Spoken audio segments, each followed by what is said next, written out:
जय जगन्नाथ आपण मानक प्रज्योतिश्वर को स्वागत।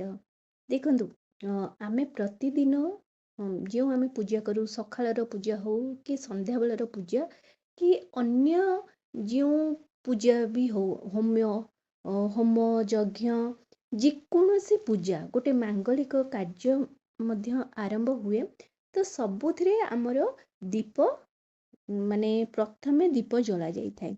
दीप कौन पर जला जाई थाए दीपरे माने आमे जो पूजा करी थाओ तो पूजा आरंभ रु दीप ही लगा जाई थाए कौन पई माने अग्नि देवता दीप आमर साक्षी हे करी रही थाए आम पूजार कि आम जो पूजार फलर साक्षी थाए आमर दीप तेणु करी आमे दीपटी जलाई थाओ।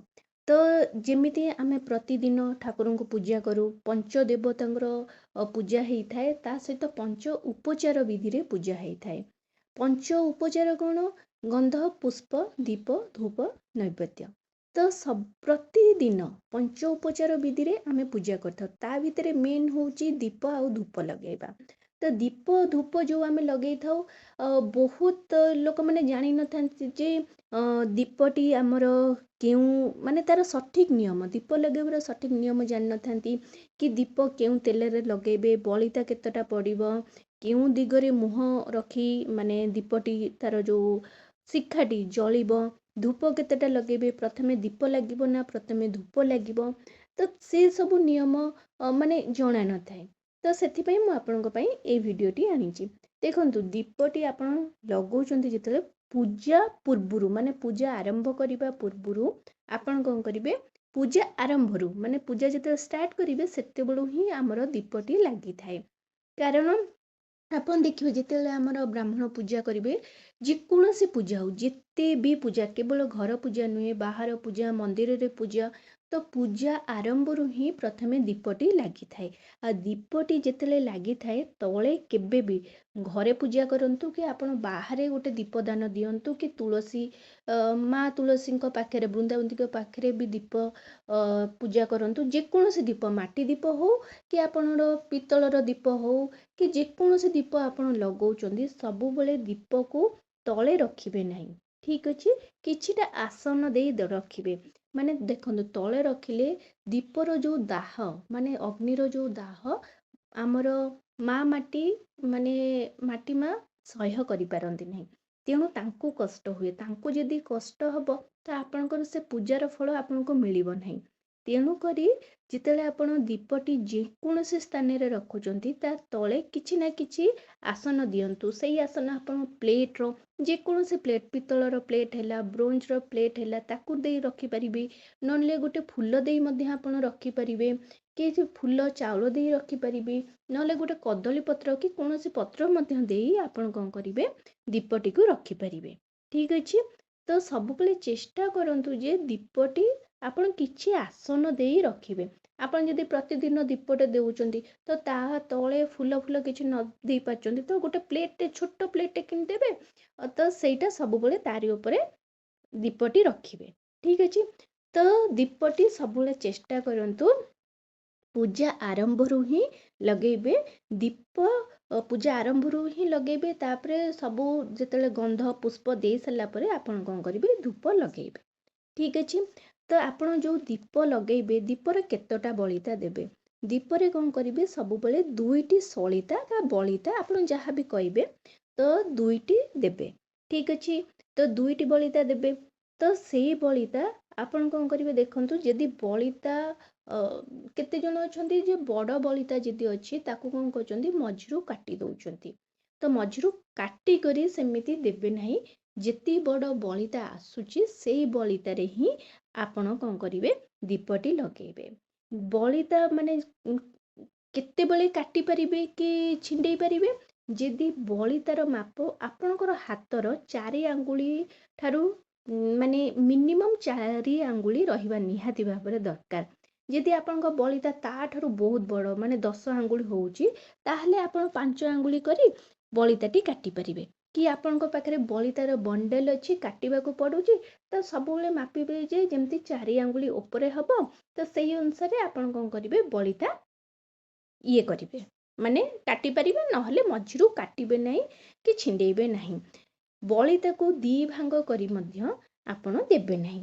ଠିକ୍ ଅଛି, ମାନେ 2 ପରସ୍ତ କରି ଦେବେନି, 2ଟି ବଳିତା ଦେବେ। ଠିକ୍ ଅଛି। ତା ସହିତ ବଳିତାରେ ସବୁବେଳେ ଯେତେ ଦୀପ ଜାଳୁଛନ୍ତି, ଆପଣ ବହୁତ ଭଲ ଯଦି ଘିଅର ଦୀପ ଦେଉଛନ୍ତି। ଯଦି ଘିଅର ଦୀପ ସମ୍ଭବ ହେଉନାହିଁ, ତାହେଲେ ତେଲର ଦୀପ ମାନେ ଜଡ଼ା ତେଲ, ରାଶି ତେଲ, ଏ ତେଲର ଦୀପ ମଧ୍ୟ ଆପଣ ଦେଇପାରିବେ। ନହେଲେ ଆପଣ ଗୁରୁବାର ଦିନ ଘିଅର ଦୀପ ଦେବେ। ଅଲଗା ଦିନରେ ଆପଣ ଜଡ଼ା ତେଲ ହେଲା, ନହେଲେ ରାଶି ତେଲ ହେଲା, ତ ସେଇ ତେଲର ମଧ୍ୟ ଆପଣ ଦୀପ ଦେଇପାରିବେ। ଯେତେବେଳେ ଯଦି ଆପଣ ଘିଅର ଦୀପ ଦେଉଛନ୍ତି, ସବୁବେଳେ ମନେ ରଖିବେ, ଘିଅର ଦୀପ ଯେତେବେଳେ ଦେଉଛନ୍ତି ପ୍ରଭୁଙ୍କର ମାନେ ଆପଣ ଠାକୁରଙ୍କର ଡାହାଣ ପାଖକୁ ସେଇ ଦୀପଟି ରଖିବେ। ଯଦି ଆପଣ ଜଡ଼ା ତେଲ କି ରାଶି ତେଲ କି ଅନ୍ୟ କୌଣସି ତେଲର ଦୀପ ଦେଉଛନ୍ତି, ତାହେଲେ ଠାକୁରଙ୍କର ବାମ ପାଖକୁ ରଖିବେ। ମାନେ ତାଙ୍କର ହାତର ବାମ ପାର୍ଶ୍ୱରେ ଆପଣ କ'ଣ କରିବେ, ତେଲ ଦୀପଟି ରଖିବେ। ଘିଅ ଦୀପ ହେଇଥିଲେ ଡାହାଣ ପାଖକୁ ରଖିବେ। ଯଦି ଆପଣ ଭାବୁଥିବେ, କିନ୍ତୁ ଆପଣ ଏତିକି ମନେ ରଖିଦେବେ, କେବେ ଘିଅ ଆଉ ତେଲକୁ ମିଶେଇ କରି ଆପଣ ଦୀପଟି ଜଳେଇବେ ନାହିଁ। ଆଇଦର ଯଦି ଜଳେଇବେ ଖାଲି ଘିଅରେ ଜଳେଇବେ, ନହେଲେ ଖାଲି ତେଲରେ ଜଳେଇବେ। କିନ୍ତୁ ଘିଅ ଅଧା ତେଲ ଅଧା କରି ଆପଣ ଠାକୁର ଦୀପ ଦେବେ ନାହିଁ। ଠିକ୍ ଅଛି। ତାପରେ ଆଉ କ'ଣ କରିବେ, କେଉଁ ଦିଗକୁ ରଖିବେ। ଦେଖନ୍ତୁ, ଯେତେବେଳେ ଆପଣ ବାମ ପାଖରେ ରଖନ୍ତୁ କି ଡାହାଣ ପାଖରେ ରଖନ୍ତୁ, କି ଦୀପାବଳି ଦିନ ହେଲା କି କୌଣସି ପୂଜା ପର୍ବରେ ଆପଣ ଯେତେବେଳେ ଗୋଟେ ଦୀପଟି ଲଗାଉଛନ୍ତି, ସବୁବେଳେ ମନେ ରଖିବେ ଦୀପଟିର ମୁହଁ ବା ଶିଖା ସବୁବେଳେ ଉତ୍ତର ଦିଗକୁ, ନହେଲେ ପୂର୍ବ ଦିଗକୁ, ନହେଲେ ଉତ୍ତର ପୂର୍ବ ଦିଗକୁ ତାର ମୁହଁ ରହିବା ନିହାତି ଭାବରେ ଦରକାର। ମାନେ ମୁଁ ଏଇଟା କହୁଛି କମ୍ପଲସରି। ଠିକ୍ ଅଛି। ଆପଣ ଯଦି ଦୀପର ମୁହଁ ସବୁବେଳେ ଉତ୍ତର ବା ପୂର୍ବ ବା ଉତ୍ତର ପୂର୍ବ ଦିଗକୁ କଲେ, ତାହେଲେ ସେଇ ମାନେ ଦୀପର ଯେଉଁ ଫଳ, ଠିକ୍ ଅଛି, ତ କି ପୂଜାର ଫଳ ଆପଣଙ୍କୁ ମାନେ ପ୍ରଭୁ ଗ୍ରହଣ କରିବେ। ଯେକୌଣସି ଠାକୁର ପୂଜା କରୁଛନ୍ତି, ଘର ଠାକୁର ପୂଜା କରୁଛନ୍ତି, ସେ ପୂଜାଟି ସଫଳ ହେବ ଆଉ ଭଗବାନ ଗ୍ରହଣ କରିବେ। ଆପଣ ଯଦି ତାର ମୁଖ ପଶ୍ଚିମ ଦିଗକୁ କଲେ, ତ ସେ ଦୀପର ମୂଲ୍ୟ କିଛି ନଥାଏ। ସେ ଦୀପଟି ଆପଣଙ୍କୁ ଭୂତ, ପ୍ରେତ, ପିଶାସ ତାଙ୍କ ନାମରେ ହେଲା, ଆଉ ସିଏ ତାକୁ ପାଇଲେ। ତ ମାନେ ପଶ୍ଚିମ ଦିଗକୁ କଲେ ଆପଣଙ୍କ ଘରେ ନକାରାତ୍ମକ ଶକ୍ତି ଆହୁରି ବେଶୀ ବୃଦ୍ଧି ପାଇବ। କାରଣ ଆପଣ ମାନେ ପଶ୍ଚିମ ଦିଗକୁ ମୁହଁ କରି ଦୀପଟି ଜାଳୁଛନ୍ତି, ମାନେ ଘରୁ ମାନେ ବେଶୀ ବେଶୀ ନକାରାତ୍ମକ ଶକ୍ତି ଆସିବ। ତ ଭଗବାନ ସେ ଦୀପଟି ଗ୍ରହଣ କରିବେ ନାହିଁ। ବୁଝିଲେ? ଆପଣ ଦକ୍ଷିଣ ଦିଗକୁ ଯଦି ଶିଖାଟି କରି ରଖୁଛନ୍ତି, ସେ ଦୀପଟି ଆପଣଙ୍କର ଯମ ଦେବତା ପାଇବେ। କାରଣ ଦକ୍ଷିଣ ଦ୍ୱାର ହେଉଛି ଯମଦେବଙ୍କର।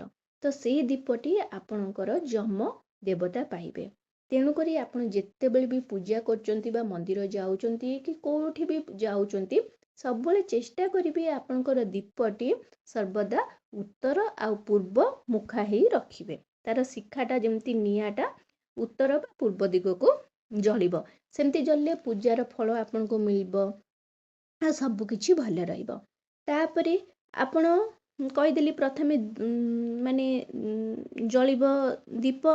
ତ ଧୂପ ଆପଣ ଯେଉଁ ଲଗାଉଛନ୍ତି, ଦୀପ ଧୂପ ରହିଛି, ତ ଧୂପ କ'ଣ କରିବେ, ଧୂପ ଆପଣ 2ଟି ଲଗେଇବେ। ସବୁବେଳେ ମାନେ 2, 4, 6, 8 ଏଇପରି ଭାବରେ ଆପଣ କ'ଣ କରିବେ, ଧୂପ ଲଗେଇବେ।